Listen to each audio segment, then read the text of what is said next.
that Cawdor Castle I see before me? Indeed it is, and quite beautiful. But does it have a drawbridge?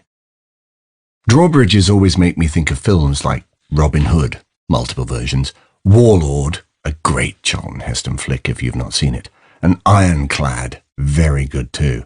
Bad shit always happens on the wrong side of a drawbridge, and I could sense this would prove to be no exception. We reached the entrance to Cawdor Castle grounds, whereupon Sam stalls.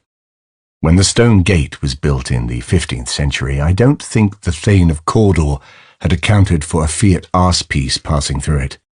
I can clearly see that it will never fit from 100 yards out. It's wide enough for a couple of horses abreast, at best. We're never going to get through that gate. Nonsense. Loads of space. No, really, we won't. Stop being such an old woman. We accelerate towards the opening. Sam's invariable response to any doubt on my part as to the wisdom of a given course of action is to compare me to an elderly female. Sam continues to smile, certain we will shrink to fit at the last moment. And then he rams on the anchors inches from the sides of the stone gate. The laws of physics have finally penetrated his brain cells. What if we fold the wing mirrors back? What if I just blow up the gate? Or perhaps the camper? He doesn't laugh. I don't think I should reverse. It's the first thing he has said, with which I wholeheartedly agree. To reverse would be madness. The Fiat Colon doesn't handle well in reverse. So instead, we sit and stare at the gate, as if our collective gaze might force it to widen. "Where are you?" crackles line producer Michelle over the walkie-talkie. We can't get through. I hold my head in my hands. The fatigue and exasperation is too much. Neither of my daughters, Honor, 13, and Hope, 7, are this difficult to manage. As has become customary, I enjoyed the delights of late-night whiskey at the hotel before being unceremoniously dumped in the countryside to sleep it off under canvas in the Highland heather. Why do I do it to myself? Sam is showing zero evidence of a hangover, as usual. For a fleeting moment, I wonder whether he is fully human. I've been watching Westworld. No one could drink as much as he puts away with no visible effect. Not even an eye bag. But then, he does have Wendy's magic makeup.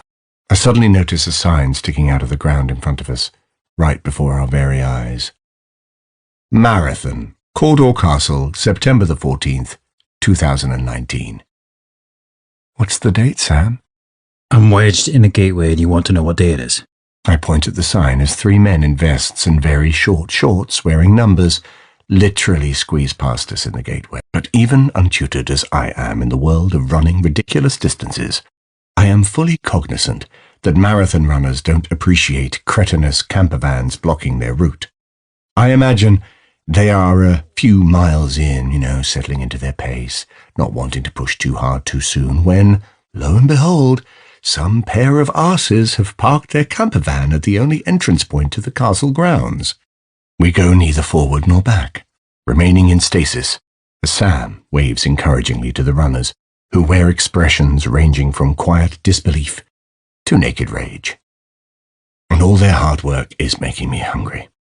I unwrap a chocolate bar, take a bite, and look out of the window just as 2 runners give me the finger.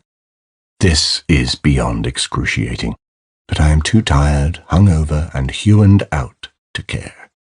I look in the wing mirror. The runners are now upon us, bunched behind, squeezing past the camper one at a time. The ones who make it through look seriously pissed off. There's a break in the flow, so I jam the RV into reverse and start to edge back out. The gears crunch, and the engine conks out. And now, I'm in an even worse position than I was before. The sweaty athletes shouted us through our open windows. "Bloody idiots!" and "Great timing, lads!" I wish for the ground to swallow me up and try to slip down beneath the steering wheel, out of sight from the angry horde.